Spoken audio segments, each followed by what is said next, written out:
Ever feel like you're living through one of those medical mysteries? Oh, absolutely. Well, in this deep dive, we're going to crack open a fictional case study Oh, fun. from the OpenStax Microbiology textbook.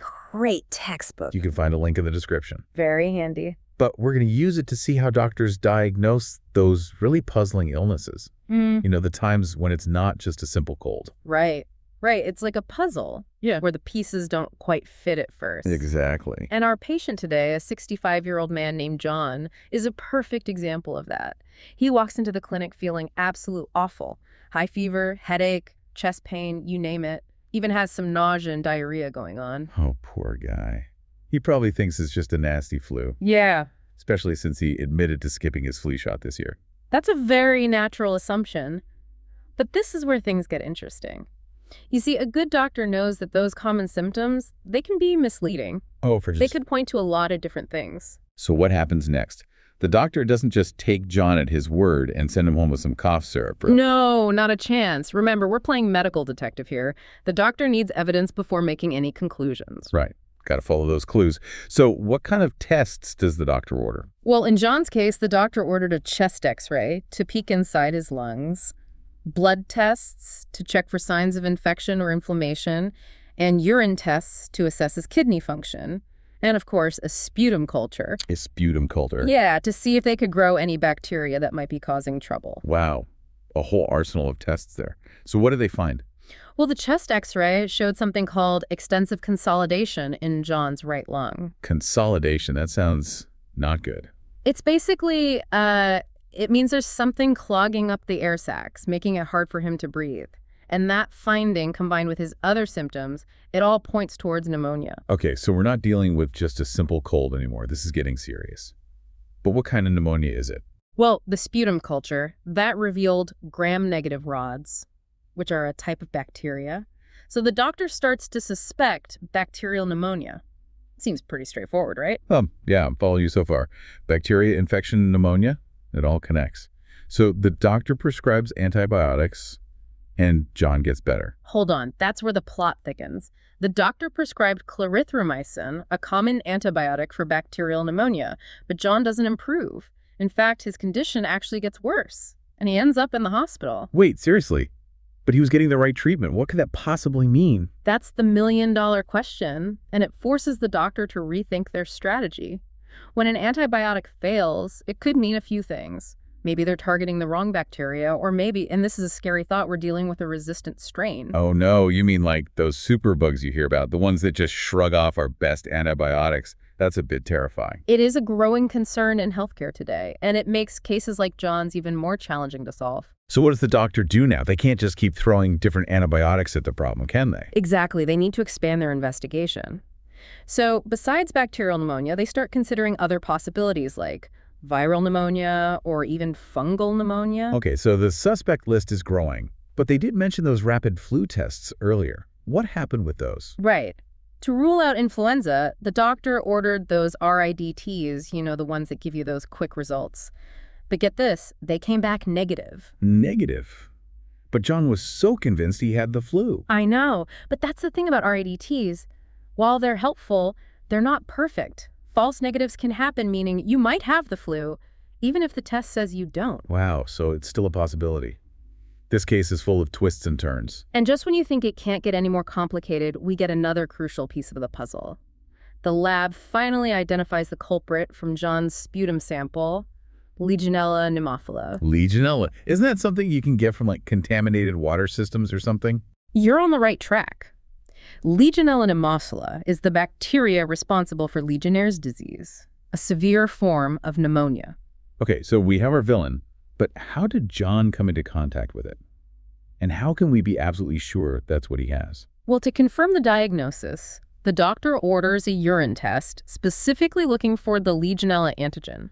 Finding that antigen would confirm Legionnaire's disease. And guess what? The test comes back positive. Mystery solved. But wait a minute, we still don't know how John got infected in the first place. And what about those other employees who got sick? There's got to be more to this story. You're absolutely right. The investigation takes a fascinating turn as we try to track down the source of the outbreak. We'll dive into that in the next part of our deep dive. All right, so we've nailed down the diagnosis, Legionnaire's disease. caused by that Legionella pneumophila bacteria. But as you pointed out, there's a big piece of the puzzle missing. Yeah. How did John get infected? Right, exactly. It's not like he caught it from someone coughing on him, right? No, definitely not. So this is where the doctor really puts on their detective hat. Okay. And they started by asking John about his whereabouts over the past 2 weeks, trying to retrace his steps and pinpoint any potential contact with contaminated water.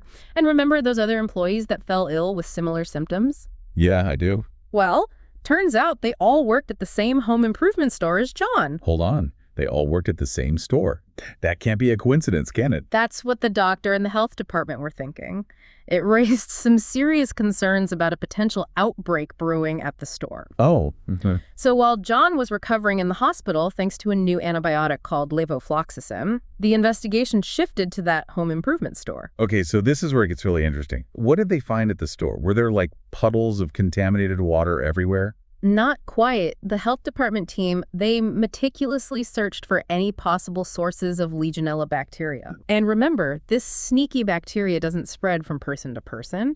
It's all about inhaling those contaminated water droplets. Oh, right. So they were probably checking things like water fountains, sinks, maybe even the restrooms. They checked all that. But the real culprit turned out to be something you might not expect: the air conditioning system. Specifically, the cooling coils. Wait, the AC system. How could bacteria be hiding in there? I mean, I know AC units can get kind of gross, but dangerous bacteria. It might seem strange, but those cooling coils are actually ideal breeding grounds for Legionella. They create condensation, and if that water collects and becomes stagnant, it's like a welcome mat for the bacteria to multiply. So when the AC is running, it's basically blowing those contaminated water droplets right into the air. No wonder people were getting sick. That's the unfortunate reality. And to make matters worse, it turned out the store had recently done some maintenance on their AC system, which might have stirred up the bacteria and made the problem even worse. Oh, wow. That makes a lot of sense. So the AC was like a giant Legionella sprinkler, and the recent maintenance just turned up the pressure. But there's one thing I'm still not quite getting. You mentioned earlier that Legionella was found inside amoebae. Right. Living in that condensed water. What's the deal with that? That's one of the most fascinating aspects of this case, and it really highlights just how complex these bacterial interactions can be.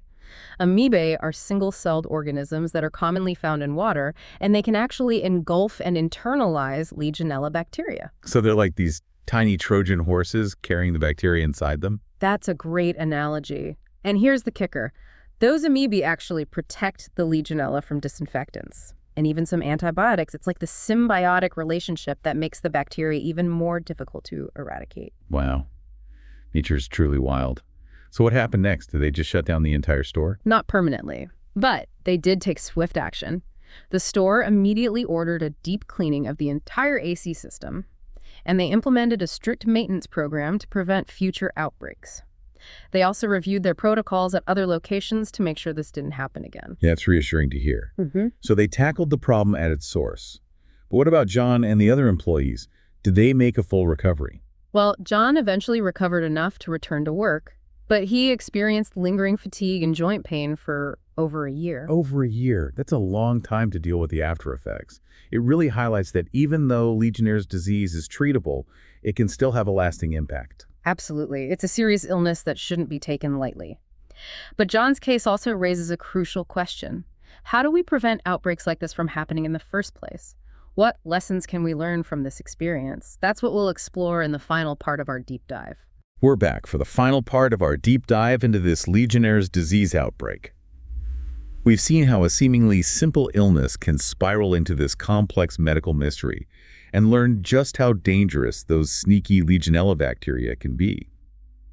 But now the big question is, how do we prevent something like this from happening again? That's where public health measures and environmental monitoring come in. Remember Legionella bacteria? Yeah. They thrive in those warm, stagnant water environments. So the key is to make those environments as inhospitable as possible. Okay, that makes sense. So what kind of measures are we talking about here? Is it as simple as just keeping things clean? Well, regular maintenance of water systems is absolutely crucial. Think cooling towers, hot tubs, fountains, any system that uses water and might create aerosols. It's all about preventing that water from sitting around and becoming a breeding ground for bacteria. Got it. So don't let the water get funky. But is it just about cleaning, or is there more to it? There are specific guidelines and regulations to ensure these systems are properly maintained. Think water temperature, disinfectant levels, even the design of the systems themselves to minimize those risks. It's about building those safeguards right into the infrastructure. So it's not just about reacting to a problem, it's about designing and maintaining these systems with Legionella in mind from the very beginning. Exactly. On top of that, routine testing for Legionella, especially in high-risk settings like hospitals and hotels, can help identify potential problems early on. It's like a proactive approach to stop those bacterial troublemakers before they have a chance to cause a major outbreak. I like that. Stay vigilant, test regularly, and catch those sneaky bacteria before they get out of control. But beyond maintenance and testing, are there other ways to prevent Legionella from taking hold in the first place? Absolutely.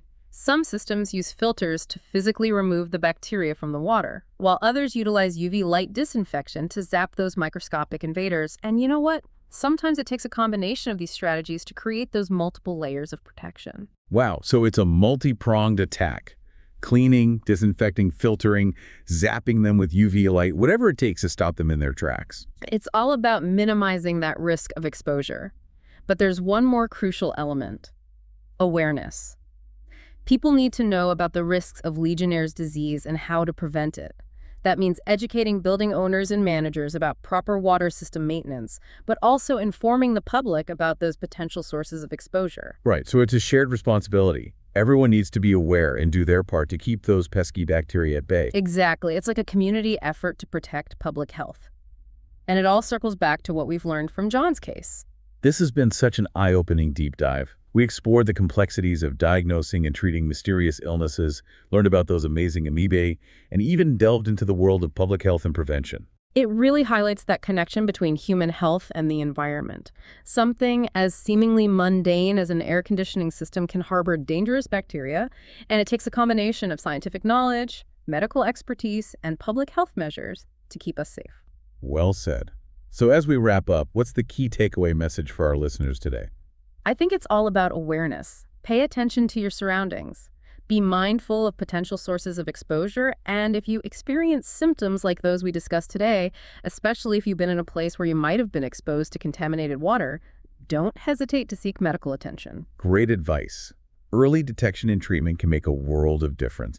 And don't forget, you can always explore the OpenStax Microbiology textbook. The link's in the description to learn even more about this fascinating world of microbes. Thanks for joining us on this deep dive.